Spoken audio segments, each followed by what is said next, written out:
al senador Emilio Álvarez y Casa, que ha sido todavía pues más crítico, muy duro. Dice, esto fue como una mañanera más. Gracias por tomar la comunicación, senador. Buen día, ¿cómo estás? Luis, muy buenos días, gusto en saludarte y por tu conducto un abrazo al auditorio de MBS. Oye, así de plano como una mañanera, ya nos decía Jorge Carlos Ramírez Marín que no les dieron mucha chance de preguntar, de cuestionar, de un formato muy cauteloso, muy estricto, muy cerrado. ¿Cómo lo viste? Mira, sí es una reunión que siente un precedente, ayudará y espero que en lo sucesivo así suceda a desacralizar esa idea de que las Fuerzas Armadas son intocables a tal nivel, Luis, que hay quienes consideran que es una ofensa preguntarles. Creo que se tiene que entender que en la normalidad democrática, como en país democrático civilizado, las Fuerzas Armadas van al Congreso, al Parlamento a rendir cuentas. Esa es, me parece, el lado más virtuoso. Encontré disposición de parte del general secretario, nos dio información pertinente, la verdad hubo cosas que no están en el informe, que me pareció interesante. Del lado de la secretaria y del lado del almirante, pues en general nos dieron una serie de numerarias y números que pues sí, la verdad a mí me evocan más a una mañanera. El informe lo recibimos ayer, pero de saque yo me quedo con una sensación que queda de ver. La mitad son fotografías, son reportes de un semestre y es difícil entonces saber si es mucho, si es poco, si es bueno, si es malo, si se retrocede, si se avanza. Eh, Hay específicamente Ujú. una eh, un déficit en el apartado de derechos humanos. Nosotros pedimos que nos dieran información de derechos humanos cuando hicimos los indicadores y nos respondieron sobre el indicador en materia de percepción de las Fuerzas Armadas. Eso sí, quiero decirte con mucha claridad, nos queda de ver. Ya. Y también en preguntas específicas que yo hice, me quedaron a ver. Ujú. Yo pregunté específicamente sobre el conflicto de intereses en el caso del departamento del general secretario, Justo te iba a preguntar eso. Sí, eh, preguntaste sobre el departamento y sobre los viajes. y no, y justo para que quede claridad que los recursos públicos que se han dado al ejército Ajá. para estas y otras tareas se usan bien. Ahí sencillamente la respuesta fue la no respuesta, Luis. No hubo respuesta. Y un tema pues Perdón que te déjame interrumpa decir, aquí, Emilio. ¿Cómo es la no respuesta? O sea, ¿se quedó callado o se puso a hablar de que hacía mucho frío? No sé, o sea, ¿la evadió o la de evadió. plano nada? La evadió, habló de muchas otras cosas Ok. Ujú. y de eso sencillamente el tema como si no se hubiera mencionado. Ya. Que en mi opinión es como el elefante en la sala, ¿no? Ajá, sí. Acaba de salir, yo le dije, a ver, general secretario, qué bueno que usted ha reconocido que es dueño de ese departamento, pero nos queda de ver la explicación sobre el conflicto de intereses. ¿Qué pasa con esa empresa? Ujú. ¿Qué pasa con los contratos? Esa información la necesitamos para tener certeza, incluso que los viajes que se hacen no Ujú. son con recursos públicos, porque para eso no se le da el dinero al ejército, se le da para generar seguridad. Ya. No hubo, sencillamente lo evadió Luis. Ok. El Oye, segundo tema ujú, de dime. controversia fue el tema de el uso de Pegasus. Este software que se utiliza para instalar teléfonos es de una compañía de Israel. Se le vende solo a gobiernos. El Ejército Mexicano es la agencia pública del mundo que más utiliza este software.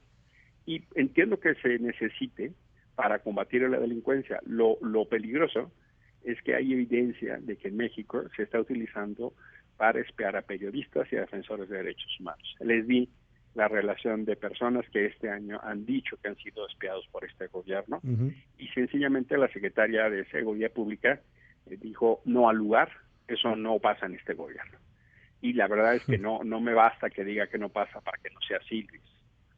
Es claramente un tema que lo que yo pido es que la autoridad encabece la indignación, no la negación, Ujú. porque le pedí a la secretaria, oiga, reciban todos ustedes a las organizaciones, a los periodistas con el general secretario, pues para que tengamos una ruta de salida, porque que usted me diga que no hay lugar, no solo me incomoda, porque pareciera que va a mi casa a decirme qué puedo yo preguntar, qué puedo no Sí, preguntar, ¿verdad? claro.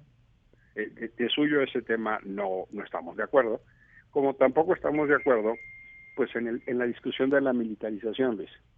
Ujú. Habemos quienes en este marco no solo decimos que militarizar la seguridad es una apuesta fracasada, sino que hemos visto cómo en este gobierno Andrés Manuel López Obrador le ha dado cualquier cantidad de funciones civiles a las Fuerzas Armadas, cualquier cantidad de presupuesto, y eso pues es una fórmula muy peligrosa. Ahí claramente no estamos de acuerdo.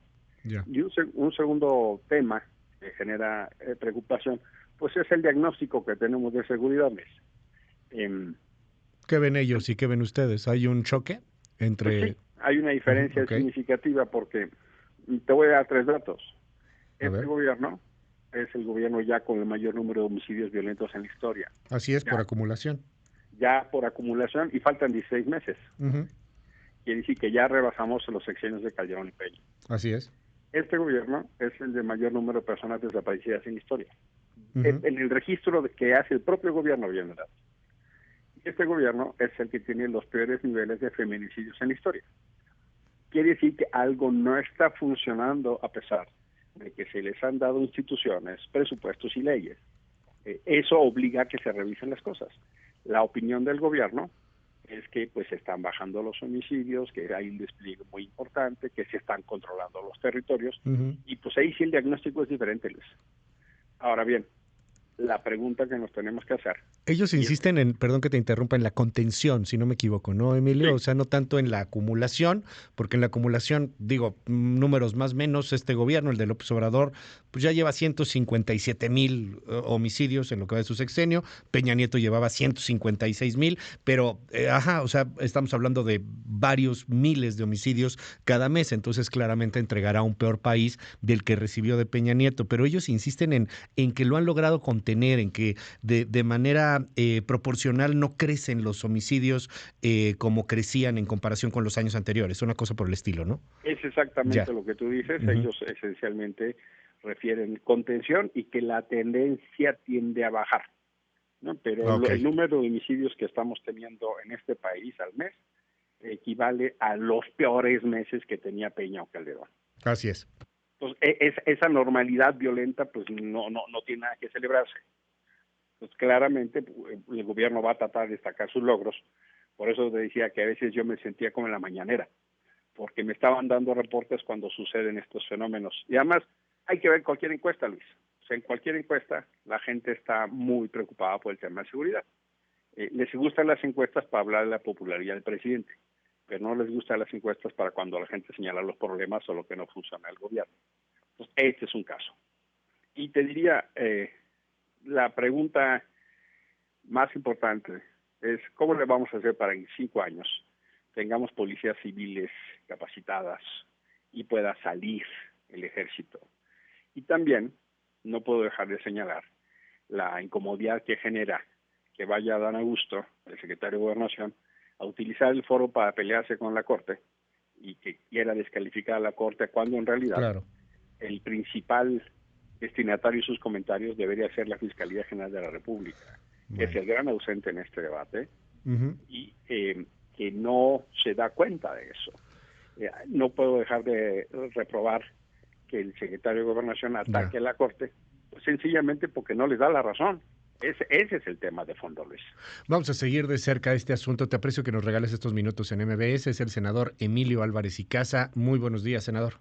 Muy buenos días, Luis. Un abrazo. Va de vuelta, ya ahí tiene dos versiones, ahí está la de Jorge Carlos Ramírez Marín, también la de Emilio Álvarez y Casa, yo tenía esta duda, pero sí, lo pregunta Emilio Álvarez y Casa, pregunta sobre el departamento de Sandoval, este departamento que se compró a una contratista de la misma Sedena, sí, se compró antes y luego pasaron unos años, 2 años concretamente, y ya se hizo contratista esta persona, hay un conflicto de interés en los ojos de muchos, y pues también los viajes, ¿no? El asunto de utilizar el avión de la Sedena para pues llevar a su familia a Italia, a Nueva York, a distintas partes del planeta, a viajes con cargo salerario. Está bueno, dicen que no pasa nada y que eso no es ningún conflicto. Para los ojos de muchas otras personas, sí.